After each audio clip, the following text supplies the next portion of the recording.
Are we ready to go? Okay, everyone. Here's our October meeting for CEPTA.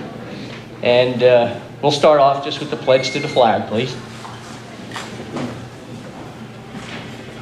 Pledge allegiance to the flag of the United States of America and to the republic for which it stands, one nation, under God, indivisible, with liberty and justice for all.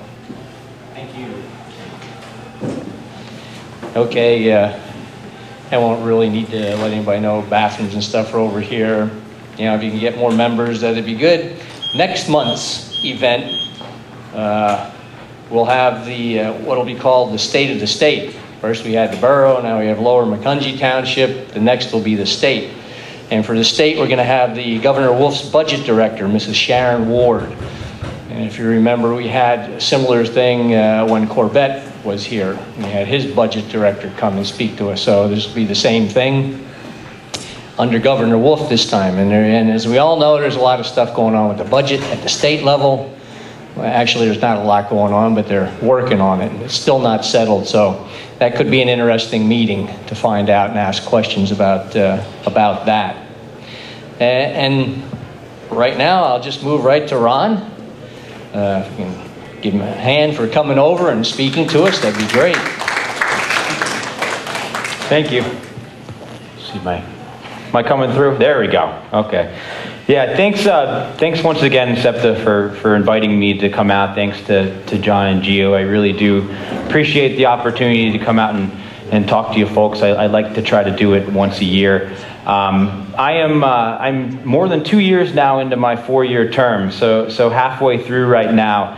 This budget cycle coming up right now, our 2016 proposed budget is now going to be my second as a seated commissioner. So we're right now knee-deep in the process. We have 4 scheduled budget workshops. We had one, our first of 4 was about 2 weeks ago. That's where we had our community members come in to justify grant requests. I came tonight prepared just to give, I wanted to touch upon 4 subjects. One, I wanted to give folks a snapshot of the 2016 proposed budget. I wanted to talk about some of the bigger ongoing projects in the township right now. So we'll talk about Hamilton Crossings. We'll talk about the Jandal project, the Mill Creek Warehouse project. And then I wanted to open it up for questions and comments. So the township this year, the proposed budget is a $23 million budget. It's a huge number. We're a huge township. We are the second largest municipality in Lehigh County, the 3rd largest municipality in the Lehigh Valley.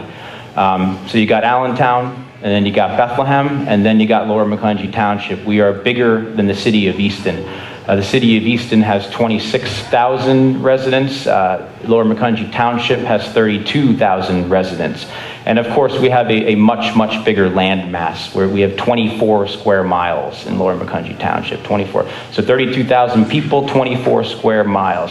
Oftentimes people are shocked, when they hear the size of our budget. That's in large part, that's a reason that we do have a lot of people and we're growing. The Lehigh Valley Planning Commission is forecasting over the next 20 years that we're going to see development pressure for another 10,000 residents. So I wouldn't be shocked at all if in the next 15 years we're pushing 40,000 plus. We still do, contrary to popular belief, even with everything that's going on now, we still have hundreds and hundreds of acres of greenfield in the township that is currently zoned for development. That's not counting the acreage. We have a few hundred acres that are still in ag protection zoning, but we do have hundreds of acres that are either in our urban zone, our suburban zone, or other zones that are in other, for lack of a better term, it's zoned for growth. So really, what was holding it back for at least the last 5 or 6 years was the fact that market conditions were somewhat depressed, but housing starts are picking up now. So we're going to see that pressure come back again, and we want to make sure we're prepared for it. So we have a $23 million budget, of which about $15 million of that is our general fund. It's a huge amount of money. We have a $7 million capital fund project, and that was, if you recall, last year, or rather 2 years ago, was the justification for our property tax increase, which still remains at 0.33 mils. So to put that in perspective, Lower Macongee's 0.33 mil property tax rate, I always use Bethlehem Township out in Northampton for a comparable. If you read in the paper today, they're facing a 38% tax increase. So if you read in the paper, their millage is 6, but you have to take into account Northampton County. Their assessment is 50% of assessed value. Lehigh County is 100% of assessed value. So you essentially cut that number in half. So apples to apples, if they were in Lehigh County, their millage would be 3 mills, and we're 0.33. So they're roughly 10 times higher than ours. So we are, in my opinion, Lower Macungie, we are doing a pretty good job of keeping that millage rate low. And now I've talked about this before to this group as well. A lot of it is where growth comes in and becomes sort of a double-edged sword. This year in our budget, we're projecting to collect $900,000, so just about $1 million in real estate transfer taxes. When a big greenfield subdivision comes in and is installed, or a project like Hamilton Crossings, for example, which if you recall, that sell price was $13.7 million. So out of that one single project there, we're going to collect about $80,000 in one-time real estate transfer tax. So the moral of the story is when this group, as this growth comes in, we get that one-time injection of real estate transfer money, but unfortunately it's finite in nature. It's one time, and then beyond the installation of these subdivisions, the township has to deal with the long-term liabilities that we assume. Lower Macungie Township has 131 miles of roads, 131 miles of roads. So again, just to bolster, some of the reasons why our budget is so daunting, that 131 miles of roads, we typically budget $500,000, so $500,000 a year in just paving projects. And again, that number, because of the growth, is increasing. Next year, we'll be assuming another 4 miles of roads due to new subdivisions. And that's sort of backlogged. The subdivision that came in 5 years ago, we're just taking those roads now. So we have 131 miles of roads, and that number is going to continue to increase as we continue to grow. On the revenue end, I talked a little bit about the property tax. It's currently at the 0.33 mil. Now, last year we were able to enact a small decrease in the real property tax bill liability. While we kept the millage at 0.33, we instituted our homestead reduction program. Now, what that was is for every Lower Macungie Township resident who owns their home, so this does not apply to commercial properties, industrial properties, or, for example, income properties or rental properties. If you're a Lower Macungie Township resident and you own your home and you're enrolled in the system, of which 90% of our residents are already for the school district's homestead reduction program, what we did for you was we gave you a 25% reduction off the average township, the median township home value, which is $230,000. So what that translated to in dollars and cents for the average property tax bill, it was a $19 reduction.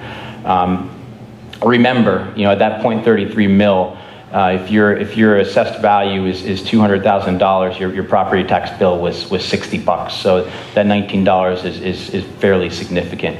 And I was talking to John and Gio back there, to put it in the vernacular of an unfortunate, I think, an unfortunate categorization by the county executive, who derisively calls some of the proposed county tax decreases as quote unquote Happy Meal tax cuts. As we know, every year those Happy Meals add up. And that's what we're shooting for in Lower Macungie Township. So what we want to do this year is increase that homestead reduction to the full 50%, which, depending on your home value, would hack off another Happy Meal off your tax bill. But Happy Meal after Happy Meal, year after year, adds up. Just like it does the other way. When we have municipal officials come in and they try to sell, oh, it's just a small tax increase, we all know the term death by 1,000 cuts. And it works both ways. So if we can slash off a little bit each year to help out our residents, especially our seniors who are on fixed incomes, that's something that I'm very interested in doing. So that's a snapshot of the budget. Right now, currently, our 2016 proposal as it stands that we got from the staff is $1.2 million in the red. So township commissioners, myself and 4 others, we have a lot of work to do over the next months to get that thing balanced and hopefully reduce the size of the overall budget as well, which would be my goal. To give you a little update on some of the projects going on in the township, I touched upon Hamilton Crossings, and I came in and talked in front of this group before about the TIF, which was, of course, something that I voted against. It passed barely in our township by a 3-2 margin. So that's now, unfortunately, behind us and settled. But moving forward, construction now is proceeding full bore. And if anyone of you had the chance to drive down the bypass or Hamilton Boulevard, you cannot miss it. It's coming, and it's going to be big. It's 60 acres. And they're slotted to have that thing open in July of 2016. So they're going full bore. You're going to see that thing rise out of the ground just about as fast as you'd ever seen a shopping center rise out of the ground. And the reason being is because the developers of the shopping center have performance requirements that they negotiated with your Targets and your Costco's. They have to open by a certain date or face penalties. So they're really going full tilt to hit that July of 2016 opening date. The retailers are most of the ones the same. There aren't any additional new ones, I think, since the last newspaper article. You got the Costco coming, the Target, Dick's, Whole Food, Pier 1 Imports, Randall's Coal-Fired Pizza, PetSmart, and Nordstrom Rack, and the Whole Foods are the anchors. All told, I'm hearing that they're pretty close to being fully booked as far as their retailers. The other big project going on, if we move over to the western end of the township, is the Jandal Spring Creek property warehouses, of which, if you recall that zoning from 2010, there were 3 components: a residential component, a commercial component, and an industrial component. The industrial component is going full speed ahead. There is the potential for up to 7 warehouses as part of that project. 4 are already approved, so they're coming. And if you're trying to get out to Albertus, say to go have a meal at the Albertus Tavern right now, you've all probably noticed that pretty intense detour on Spring Creek Road.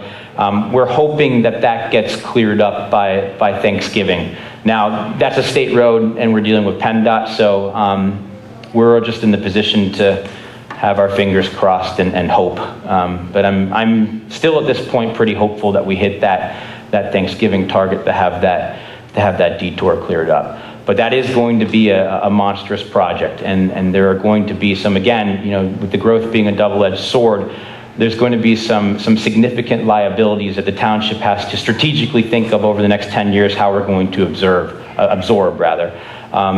Not the least being the township is on the hook for $400,000 to extend Sauerkraut Lane from Route 100 to Spring Creek Road to the entrance of the warehouse complex. Now, $400,000 is a lot. The school district is actually potentially on the hook for some more. So that's going to be, I think that's going to be unfolding over the next month, the next few months, as I understand. It's also unfortunately driving us to keep having the continuing conversation about a township police force, which, of course, as you all know, right now we do not have. If it were up to me, we would maintain the status quo for as long as possible. A lot of people have some very strong feelings on whether or not the township should go this direction or that direction. But right now, essentially the state allows us to use the Pennsylvania State Police, so we do. And we take a lot of grief for it, and I understand that. There's a lot of people who come up and say, Lower Macungie Township, it's really unfair what you're doing. You're mooching off the state taxpayers, and I, to be frank with you, I understand that. But as long as we can,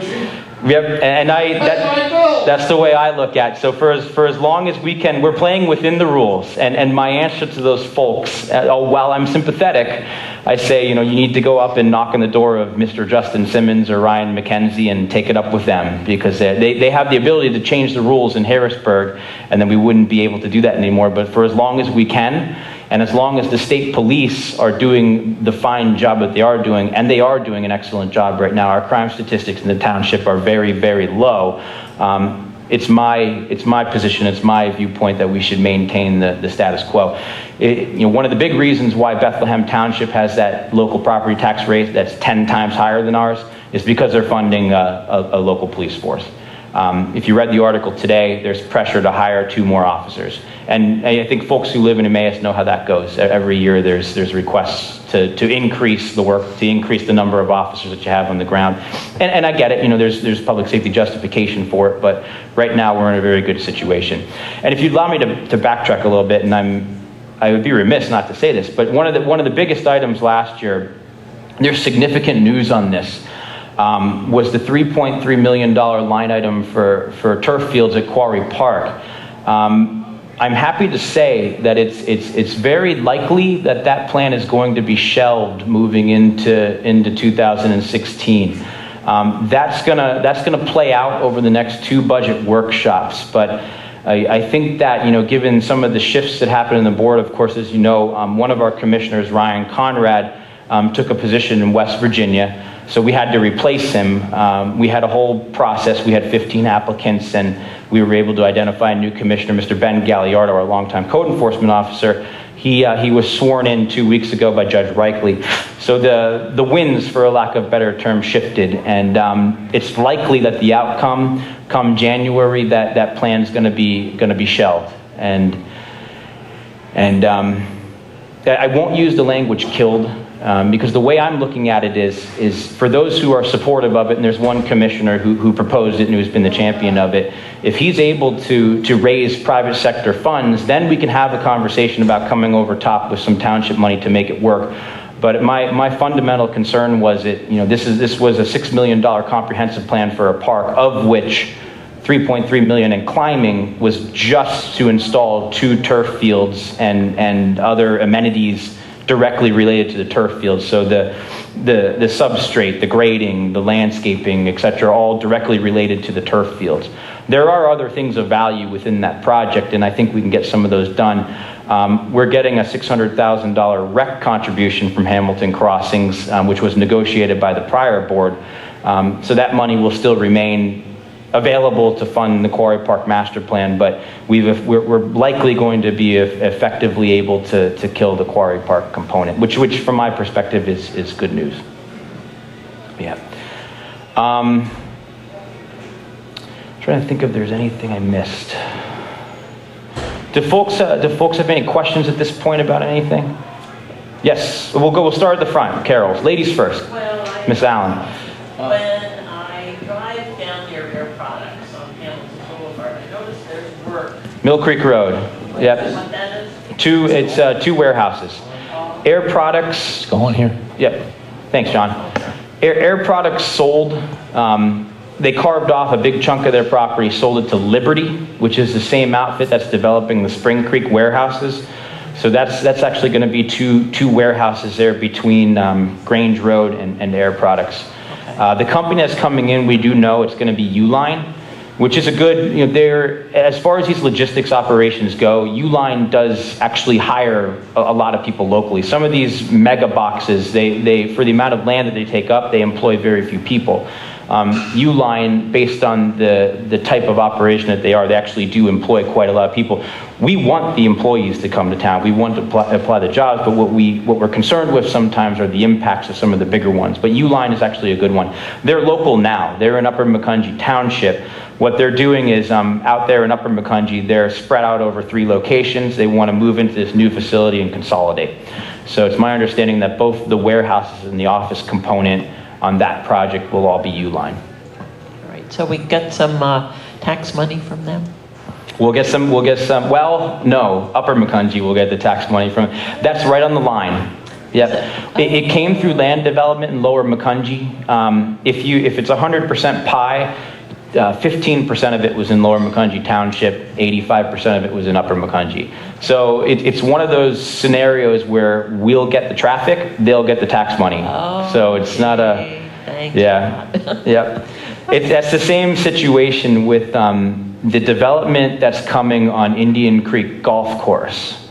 That's another one that went through Lower Macungie Township's land development process, even though out of the 115 units, there are 3 in the township. But even if it's 1, it still has to go through Lower Macungie's land development. That's an interesting one. It's actually in 3 municipalities. So the Indian Creek Golf Course development is going through Upper Milford, Emmaus Borough and Lower Macungie Township's land development process. It's split roughly 50-50 between the borough and Milford, and we have this little tiny sliver. But again, and it's just geography. You know, we're getting a lot of the traffic because the entrance is going to be on Indian Creek Road in our township, but that new revenue is going to go to Milford and Emmaus. Now, of course, residential subdivisions, they don't pay for themselves, which is why, you know, one of the benefits is that's going to be an over 55 age restricted, and you've all seen the signs. There's been a deluge of signs for that project. Yeah. Yep, you got it. Yes, sir. Mr. Rhodes. I was observing and thinking about the business of the police department. Sure. And I was remembering when they first got the Hamilton bypass open, that how proud Upper Macungie was for how many tickets they wrote. Yeah. And my statement is I drive around this township, and you know, if I only go 2 miles an hour through a stop sign, I save a little gas. And when there's nobody there, you've got a good field of view. I imagine how many more tickets would be written if we had a police department. And my question is, how many tickets are written in Lower Macungie Township versus how many tickets are written in Upper Macungie Township, whose residents as a profile I think all look the same? Right. In other words, how much is the government choosing to interfere with the people? And Right. How much more crime do they have than we do? I almost think the police department attracts crime. Yeah, if you're asking what the justification is for Upper Macungie's police department, I would say, and again, this is a fairly educated opinion. I've talked to some folks out there, and I think it's fair to say that depending on who you talk to, there's a little bit of buyer's remorse going on with that police department. And if you remember the history of it, they were a part of the Berks Regional. Yeah, but unfortunately, that regional police, and I'm a supporter. I think regionalization of police departments makes sense in certain situations. But the reason why that didn't is that region went from Upper Macungie Township all the way out to past Topton. So one of the biggest issues was 2 counties, Berks and Lehigh. So depending on where that regional police force, you know, nabbed the bad guy, depended on whether they were going down to Reading or coming into city of Allentown. So there were some fundamental issues with the scale of that regional area. So that's why it failed. And then Upper Macungie, and of course Upper Macungie, there was resource grabs. Topton felt as though they were getting the short end of the stick because the police were spending most of their time in Upper Macungie Township. But I guess to answer your question, I would think depending on who you ask, you know, there might be an element of buyer's remorse. They're just like Emmaus and Bethlehem Township, you know, every year they're facing pressure to expand that police department, and we all know the problems with the municipal public pensions and liabilities associated with those types of operations. The revenue that they get versus we get, I don't know that because, you know, the tickets in our township are issued by the state police and we don't get that data. And I agree with you, that bypass is a speed trap. It is a classic quintessential speed trap. It's a 55, 60 mile an hour road with Posted 45. If you look up speed trap in the dictionary, there's a picture of that darn bypass. I hate it. Yeah. I use my cruise control to drive slowly in front of everybody. Yeah. So that they can't get me for speeding. Yeah. Yeah, there's a lot of history with that bypass. It was designed to be grade separated. The land was acquired with certain geometry in mind, that thing was supposed to be built with ramps. You know, like if you drive down 222, you go towards Kutztown, you speed up to, I think it's 55, and you drive past Kutztown, there's on and off ramps. That's the way that was supposed to be made, which is why those intersections at Grange and Crocs are offset. It's screwy geometry, where it should be a plus, it's a X. Which makes it very dangerous. In fact, one of those, the Mill Creek intersection is one of the most dangerous in the region. And what's the fix? Throwing a heck of a lot of money at it, which is unfortunate. And that's what happens when you build something wrong, and then you got to go back and fix it later. We should have gotten that fixed when Hamilton Crossings came in. That should have been a part of the negotiation when Hamilton Crossings was a twinkle in certain commissioners' eyes way back in 2009. Now, as a driver on all the highways around here, I observe that the township, in their brilliant consideration, does things that are truly stupid. One of which is to come out of the back of the new Trexler Mall where the Giant is, and you see in one of the places they've put a little concrete island in it, indicating that you should turn right. Right. Now, if you live in that neighborhood, you know that nobody is going to turn right. Somebody in an office down at the township or the zoning people, oh, you have to put this little concrete triangle in here. It's a darn interference of driving an automobile. Right. And it's in a wrong place. And in that same mall, you have, at the post office, you have a right angle stop sign. Right. Yep. Which means I've nearly crashed there 2 times, and I know about it. Yeah. So that they're doing things. They also put another concrete triangle in front of the end of Spring Creek Road where it hits Lower Macungie Road, because they didn't want people to make left turns. Mill Creek. Yep. And I'm going to say that's dangerous even if you're going the right way and want to make the correct turn. Yeah, that one was a tough one. Our hands were tied. That one was because of the proximity of, so you got Crocs here, and then you got that's a jog. you got Spring Creek the there. Goes like this. Yeah, and the problem was you had the traffic was queuing up behind Spring Creek to go left, and it was creating problems because you had the people trying to make the left-hand turn on the Mill Creek, and so I don't know what the answer is there. It wasn't designed, 35 years ago to be what it ended up being today. So, yeah. And you and I both remember, when it was only 20 years ago when the township was very different. So but that's a good example of some of the common problems that we have to deal with. It's the unanticipated consequences and side effects of the explosive growth that we've seen. We have a lot of screwy situations like that we now have to figure out ways to fix. I thought you were going to ask me about Church Lane Bridge, because everyone...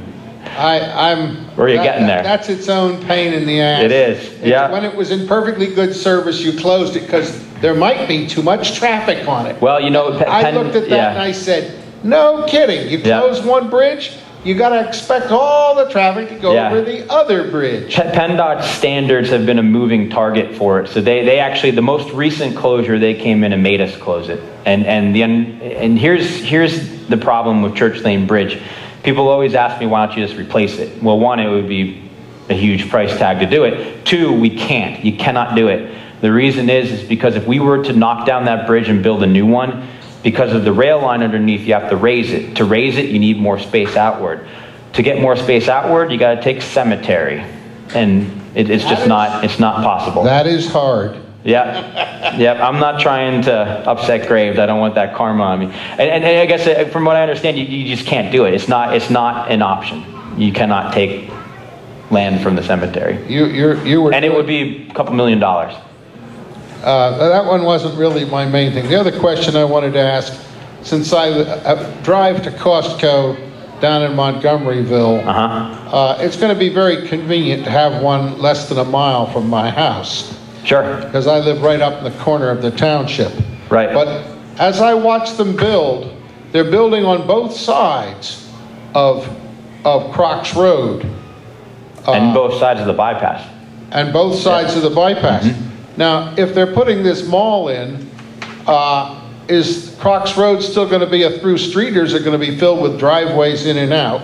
No, there'll be one Crocs Road between the boulevard and the bypass will have one consolidated driveway to Signal. To which way? To the Both east ways. or west? Oh, they're going to put a light in the middle of There'll it. be a light in the middle of it, and there'll be a 4-way. So you'll be able to go to the light and go left to the Whole Foods side or right to the Costco side. Thank you. You're welcome. And then the bypass is going to actually have service roads. So if you're coming up Crocs towards the bypass and you want to head east towards Allentown, you wouldn't go to the stoplight to make your right. It's like a ramp light. You would get onto the service road and then just merge. So and we did that because I think that us, PennDOT, and the developer all came to the realization, because remember, the developer wants people to be able to get to their shopping center. Trust me, they do. They want to make money. But we all came to the realization that someday, just like I've been saying for 4 years, we're going to have to do grade separation someday. So the geometry was built in a way that we have the land to do it when the time comes to do it. It's just a matter of finding that $30 million to do it, and that's what the price tag is going to be. And that's, if we wait 10 years, it'll be 40. If we wait longer, it'll be more. Are they going to put all the stores on the south side of the expressway? Yes, the north side of the expressway is stormwater. Just all stormwater? You'll notice that that quarry went away, totally went away. So they filled it up with water. They filled now it it's up. an ice skating rink. Yeah, something like that. Yeah, that whole north side of the bypass is going to be all stormwater management. Yeah. Thank you, Ron. A lot of impervious coverage on 60-acre shopping center. That water has to go somewhere. Okay, I was at the township meeting, I guess it was 2 weeks ago. I live in Brookdale, just off of Spring Creek Road, where you're doing all that changing of Spring Creek Road. And I mentioned, when they built Spring Creek Road, they built a dam, and Brookdale gets flooded out if there's water. I asked are you going to put some more openings in that road or not? Right. Or are we going to get flooded out worse? Yeah. Yeah, Mr. Durr, and you and I talked probably 3 years ago about that same issue. Now, the problem is, and this is one of those things that predates me, that Spring Creek Road, and I talked to your son about it. Your son's Mark, right? That's right. Yeah. Mark and I talked about it. The Spring Creek Road improvements associated with the Jandal rezoning. It's what? The improvements that are being built by the developer in relation to that project, it's underwhelming. I mean, what they're going to do is, so you got Spring Creek Road and they're going to widen it on both sides of the bridge, but they're not going to widen the bridge. So, I mean, if there's any plumbers in here, you know that you have a pipe and water. Your pipe is only as good as the thinnest portion of the pipe. So I look at it that way. It's like we're doing all these improvements to Spring Creek Road, but we have a valve in the middle. We're not replacing the bridge. Well, I think you'll have to. I agree, and I totally agree with you. I 100% agree with you. And I think the missed opportunity was, same thing where we didn't go aggressively enough to have the developer and the state pay for that grade separated interchange on 222. When we were negotiating with the developer to settle that lawsuit that led to the warehouses out there, we should have understood better why we weren't getting that bridge replaced. Because now who's going to pay for it? You're right. We're gonna have to do that someday, sooner rather than later. Well, if you don't, we're going to get flooded out. Yep. And I know you are now. I've seen it. I've driven by your house, and you sent me pictures, and that bridge, unfortunately, is going to be it's a huge price tag, and we really missed the boat. And unfortunately, because the township missed the boat, you're going to have to keep getting in your boat when your house floods all right, and it stinks, and I'm sympathetic. I've been down there, there's 5 to 6 foot of water head across that road. Right. And the people complained about that back in the 30s. I think that was built in as a WPA project. It's a very old bridge. They took out a covered bridge there, and it flooded out the schoolhouse that was right next to it. Right. And they're going to flood us out now. What are we supposed to do? Are you going to reduce my taxes or something? I'd love to be able to target reduce people's taxes, but unfortunately we have that uniformity clause in Pennsylvania. We got to keep it level for everyone. But I mean, what I would explore is you are aware, on Spring Creek Road by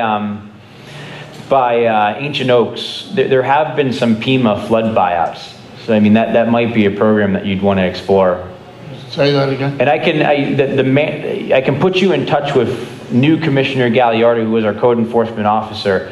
There's been a number of homes in the township over the last 3 years that have been bought out with PEMA grants, state PEMA grants, because they're perpetual flood hazards. FEMA is what?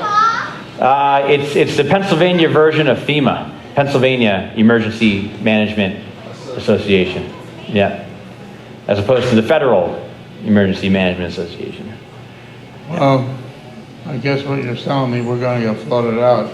Yeah, and I'm sorry, Mr. Durr, but I think we missed the opportunity to get that bridge replaced. And it's Do it a, now.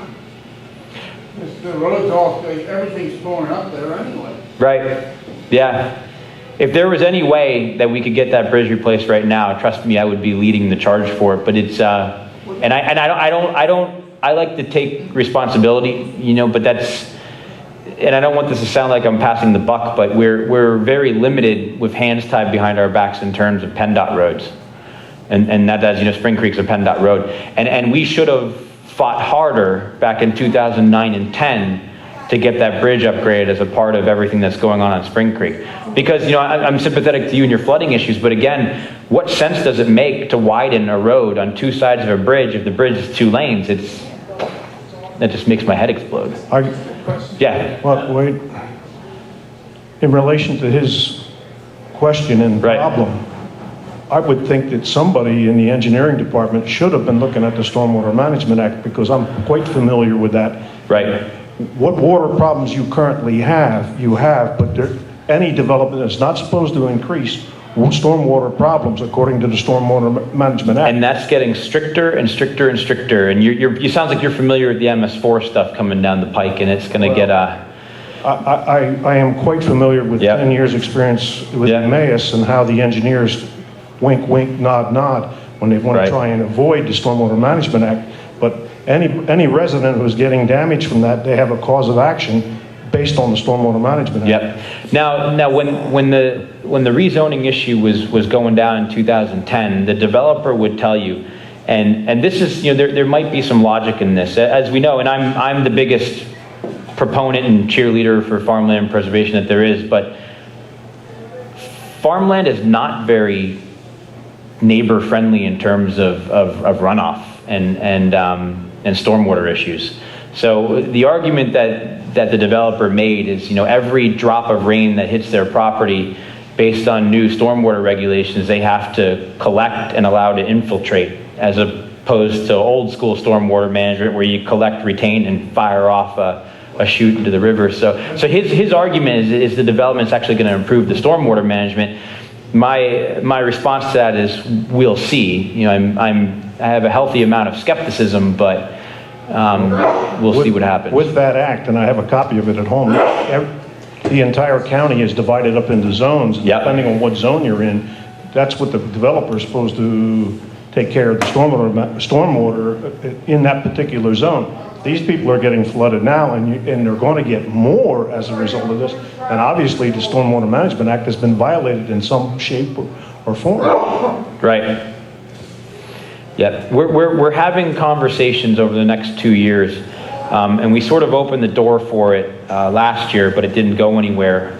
As you know, we use Keystone Consulting Engineers now, so we have an outsourced township engineer. We're having conversations to bring that position in-house.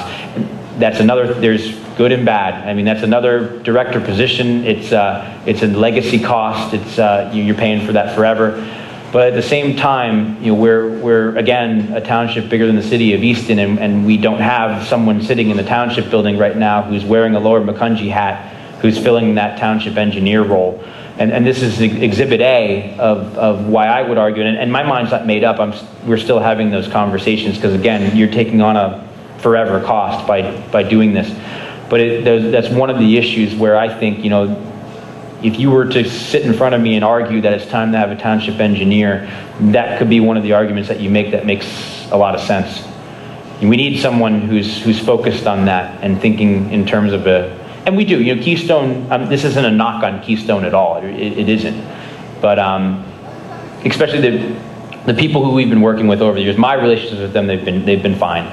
But it might be time to push a little bit harder on township engineer and have that conversation. So we're big. Yes, sir. Just a question. Can the state, can there be some sort of, based on what you were saying, can there be some sort of class action suit against the state? Because this is a real problem. Sure. And it should have been taken into consideration. And it sounds like it wasn't taken into consideration on purpose. I can't speak to that. You know, the formative stages of the Jandal rezoning issue predates me. So And as anyone who's familiar with it, I was critical of that process for a long time now. So I don't have the answer to that question.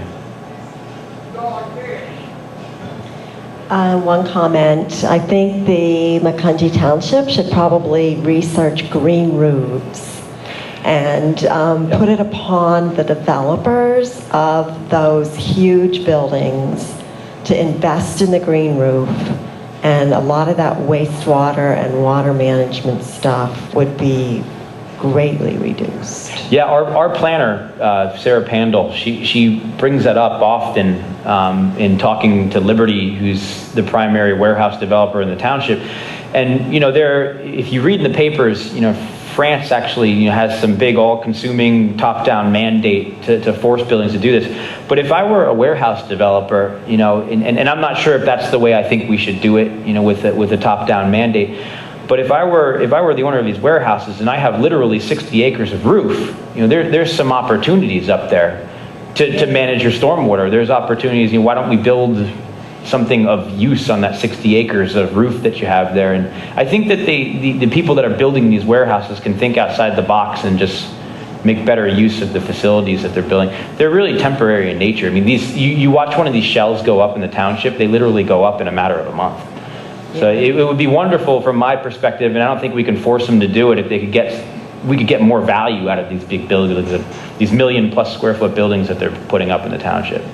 And all they're using them for is to store some of these made stuff. The Stormwater Management Act requires, at least it did, any developer who creates 10,000 square feet of impervious surface must manage his stormwater so that it doesn't damage a neighbor.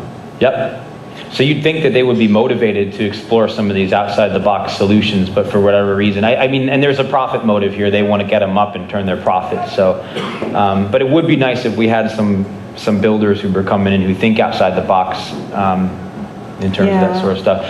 I have a packet of information I can actually pass along. I had spoken to Mr. Jandal along with a friend and encouraged him to do the green roofs. Yeah, how did David receive that? I think he was interested, but from his, I don't know, what his follow-up was after that. Right. And I also wanted to ask you about the Hamilton Crossings. Sure. And how did that pancake batter soil work out over there? Did they take it out by the hundreds of truckloads? They did. It was, see, my fundamental issue with the Hamilton Crossings pancake batter was, if you, the diocese, has a product that's flawed, what do you do in a free market? You reduce the price.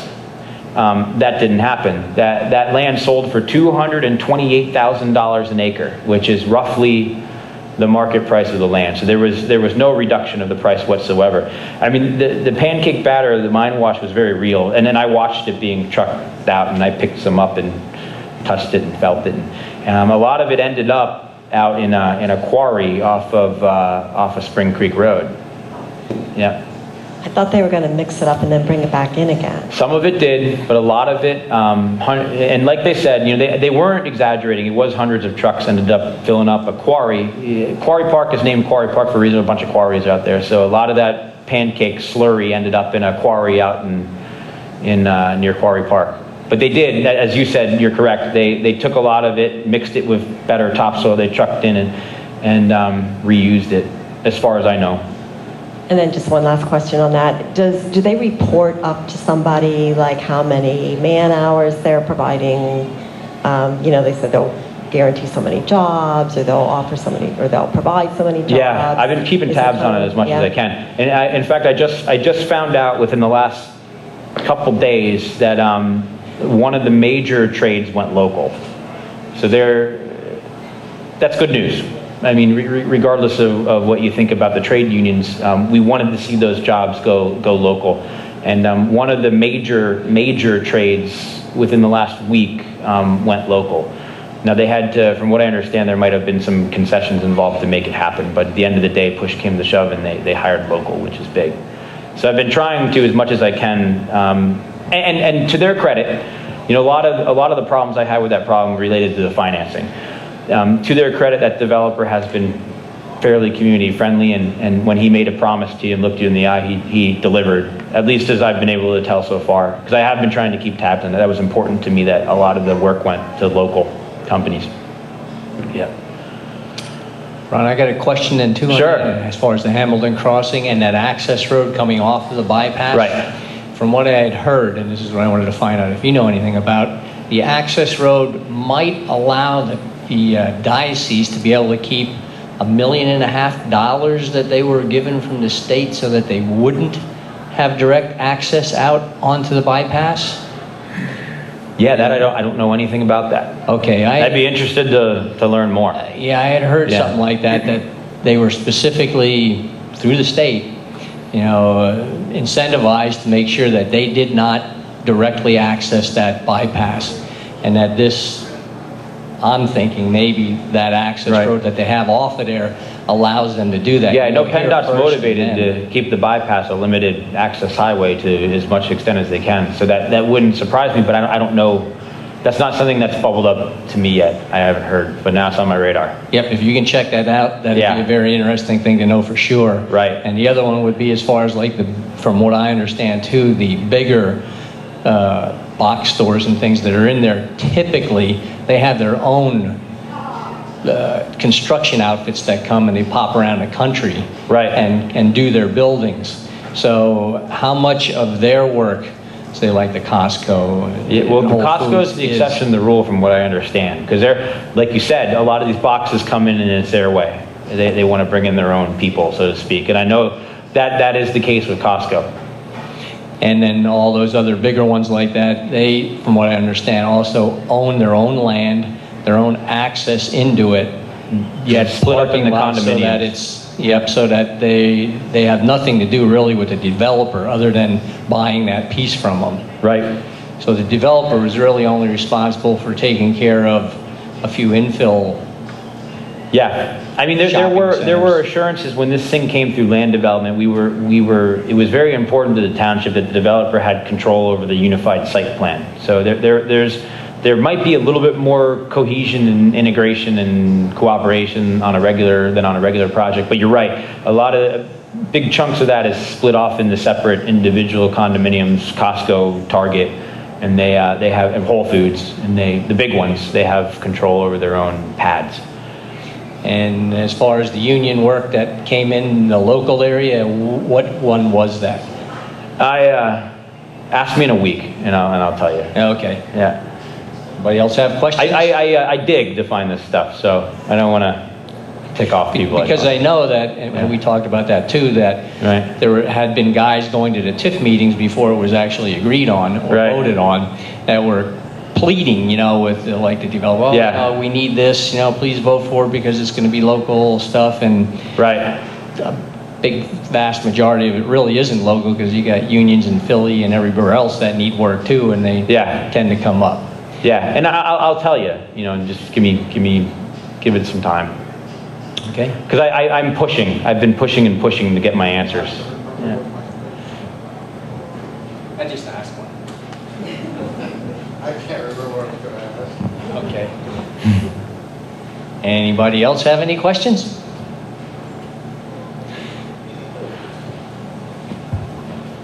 Under what authority does Janel get to close Spring Creek Road going into Albertus? State road. That's the avenue he went through. Yeah, it's crazy, huh? I mean, we worked for 6 years to get that improvement on Shennick and Route 100, and then a developer of significant influence comes in and he gets Spring Creek Road closed down in a matter of months. So whose authority? PennDOT. It's a PennDOT road. Frustrating, very frustrating. That was all worked out, and it was presented to the township as a courtesy. This is a heads up. This is what's happening. In fact, Albertus has every right to be angry. They were sort of, as far as I know, having some conversations with some of their councilmen. They were the last to know, and it affects them the most. It affects businesses in the borough of Albertus. So there wasn't very good communication there. And one other thing that I wanted to mention, good news. And this has been in the papers, our second biggest employer in the township and one of our most important, Mack Trucks, has some big plans to expand. They now employ 1,900 people in that manufacturing facility, and they primarily do there's, I guess the word is, and I'm not a logistics expert by any means, but they're semi-automated, means that line is staffed by people, and that's how you get a manufacturing facility that employs 1,900 people.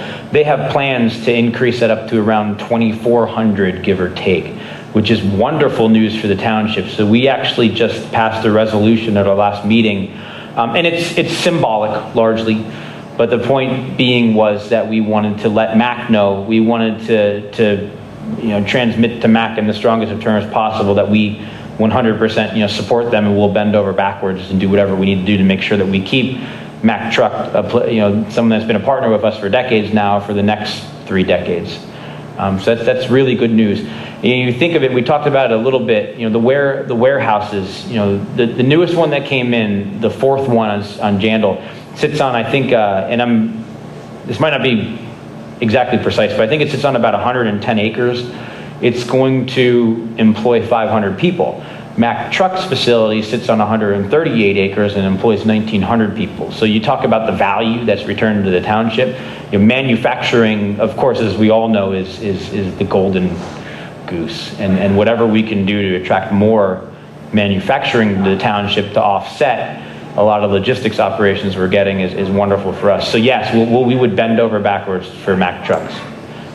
They're one of the most important connections that we have in the township, and it goes beyond Lower Mack. We all know that Allentown was the world headquarters for years and years and years, and they had their big manufacturing facility in the city of Allentown, and we're very lucky that they stayed in Macungie, and now they're looking at Macungie as a place that they want to expand, even in post-Volvo Mack Trucks world.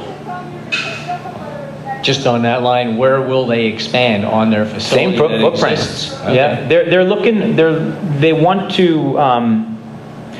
to acquire some land for. They're pushing out 115 trucks a day. Finished tractor trailers come out of that facility in a day.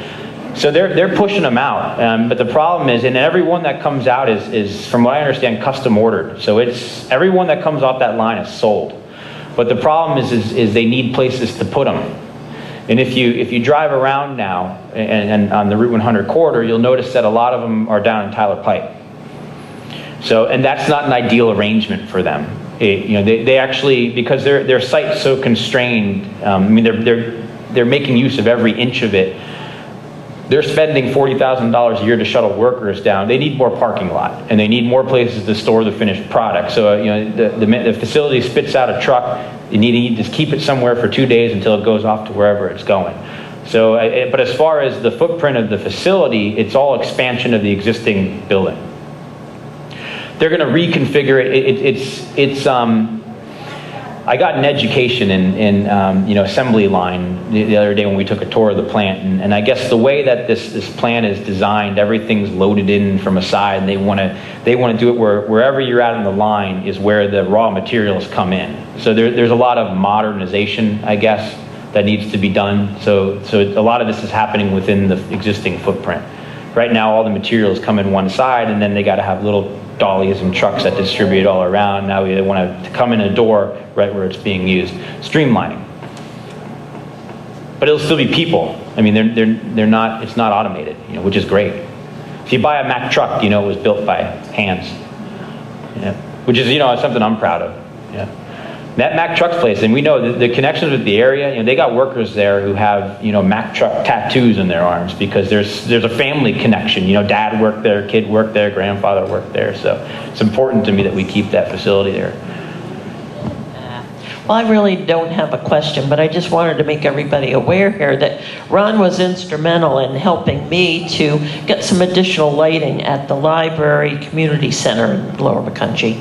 And I stood out there a couple of times in November voting. And when the time changes, when it gets dark early, for people to come voting and to come to the library in the evening, things that are going on there, it really was very dark where the road is there from the parking lot leading into the library. And they put 2, I think, terrific lights, and I did go up recently just to see, but they're double lights, and boy, they're really strong bulbs in them, whatever it is. Right. But, I think it will help people, and, I Sure. want people to come at night in the dark. Yeah, that community center, that's our de facto senior center, so So I thank you, we want Ron, to make for sure it's safe. doing Yeah. that.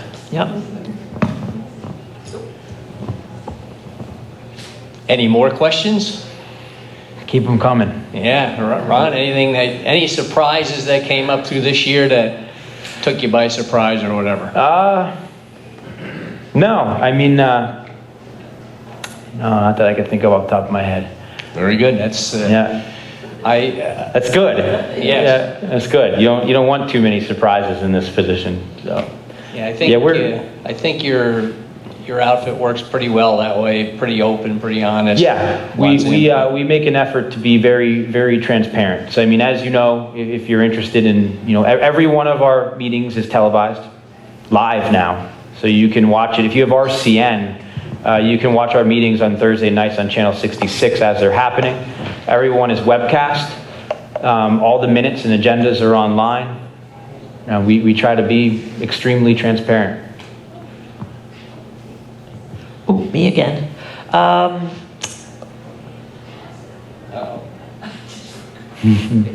Sure. Yeah, we have. Oh, no, I know. It was that artificial turf. Right. I'm happy to hear that it's shelved, and Yeah. hopefully it will be shelved, because there's information out there that it may not be good for kids. Right. And, there's a lot of things attached to it. But I remember there were about 18 of us, I think, who came one night and spoke, said that we, Yep. weren't against spending some money to make things better. So I'm glad that you'd consider whatever you think is a plus, that we do spend some money, but we don't Right. need 6 million or Yep. whatever for something that we're not sure of for kids. Yep. So I'm Yeah, glad to hear I that. have no problem with, doing things to improve our township park system. But what I want to see with items like that benefit smaller segments, a lot of people would use that field if it ever gets built. But the example that I use is, we have some money in this year's budget for a dog park, but the prerequisite, and I've been working with this group for 3 years now, the prerequisite in my mind from day one was demonstrate to me that you're willing to raise $50,000, to roll up your sleeves and get your skin in the game. And yesterday, they've been hammering it hard. Yesterday at the 1760 House, they had a yappy hour, for a fundraiser. So, they worked with the business, and 10% or whatever of all the food bills went to this, and they've been able to raise, they're flying out the gates. The real fundraising effort just started, a couple months ago, but they've already raised a couple grand. And that's what I want to see. With the turf fields, there was none of that, none. There was no organized grassroots support to speak of. There wasn't any private dollars as a part of the pie. Hopefully someday that happens, because there's some merit to the plan, and if the supporters of it can galvanize and raise some private funds, then we can have a conversation again. But up until now, I want to build private-public partnerships. But I always refer to that dog park as an example. I want to see them raise half the money. Have some buy-in. Yeah, raise half the money, and then we'll have a conversation. Yeah. Cool. Yeah, thank you so much, as always. Yeah, I appreciate it. You guys, you keep me sharp coming here. So. I appreciate your coming in, being so open and honest, Sure. and informing. Oh, thank you. Yeah. And if it's okay, I'd like to just have Carol come up. She's actually a candidate this year for the school board and everything, and I'd like to let her talk a little bit. Thank you. I've learned a lot, and I think I've learned a lot of good things. We've done a lot of door-to-door. Carol Black has done a yeoman's job in her District 10, and we had, Lynn and John and Gio. They've gone around different places, because it's, what do we say, 6,000 homes or something? Well, you can't get to all of them. So we've had a lot of support and a lot of help, which is great for Chris and I, Chris Donatelli. And I really enjoyed going door to door, because that's where I really learned a lot about what people do think, what their concerns are, and of course it's taxes. And that's the thing, everything tends to go up, salaries, light bill, so if they're going to be serious about it, they really have to take a look at all the things that they have and what don't they need, or how can we kind of get rid of some of these things. But when I taught in Livingston, New Jersey, I went to their school board meetings pretty often, and they always just kind of kept adding things and more new things because everything was so wonderful, but they never took anything away. And there has to be some place where, you can get rid of things. So if Chris and I get on, I don't know, we don't have a lot of power with me or Chris and I, but we'd like to make you aware of the things that are going on so that we hopefully in the meantime can kind of get some other people to agree to run and to get on the school board too, so we can make some changes. So I thank you for your vote, and November 3rd isn't far away. It's come kind of quickly all of a sudden. So thanks very much.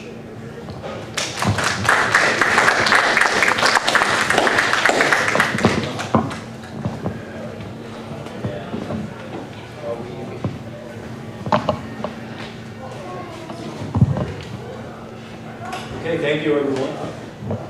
Hello? Oh, thank you, everyone. That concludes this evening's CEPTA meeting. Thank you all for coming out, and hang around in the back for our meet and greet and talk session.